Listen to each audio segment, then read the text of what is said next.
Кайрадан жергиликтүү кабарларга кайтсам, экономика тармагындагы көңүл буруучу негизги жагдайлар эмнеде? Анын оң жана терс жактары.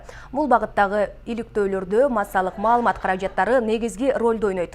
Буга байланыштуу өлкөдөгү журналисттердин экономикалык сабаттуулугун жогорулатуу үчүн 3 күндүк тренинг уюштурулган. Анда журналисттер финансылык отчеттуулуктун эл аралык стандарттарынын бардык багыттары тууралуу кенен маалымат алышкан.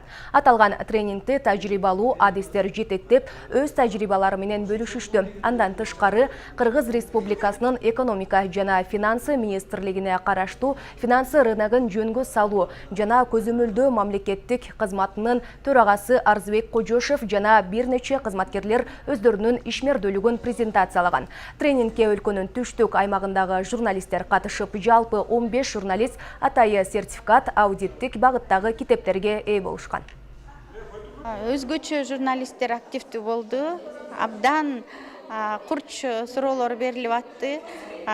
Отчеттуулуктан тышкары дагы кредиттер боюнча, азыркы экономикалык абал боюнча дагы чакан кичине ишканалардын финансылык отчеттуулуктарын дагы абдан ушул сыяктуу бир аябай актуалдуу бир жакшы суроолордун баарын журналисттер берип, өзгөчө активдүү катышты да. Биздин долбоор Кыргыз Республикасындагы финансылык отчеттуулукту жана аудитти өнүктүрүү деген долбоор. Ушул биздин бүгүн өтүп аткан тренингибизде ушул долбоордун алкагында уюштурулуп жатат.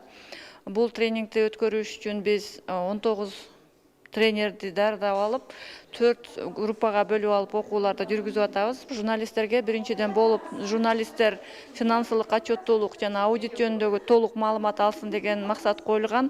Ошондой эле ошол алган билиминин негизинде биздин коомчулуктун арасында дагы жакшы маалыматтарды берип, финансылык грамотность билимдүүлүгүн жогорулатууга арналган тренинг.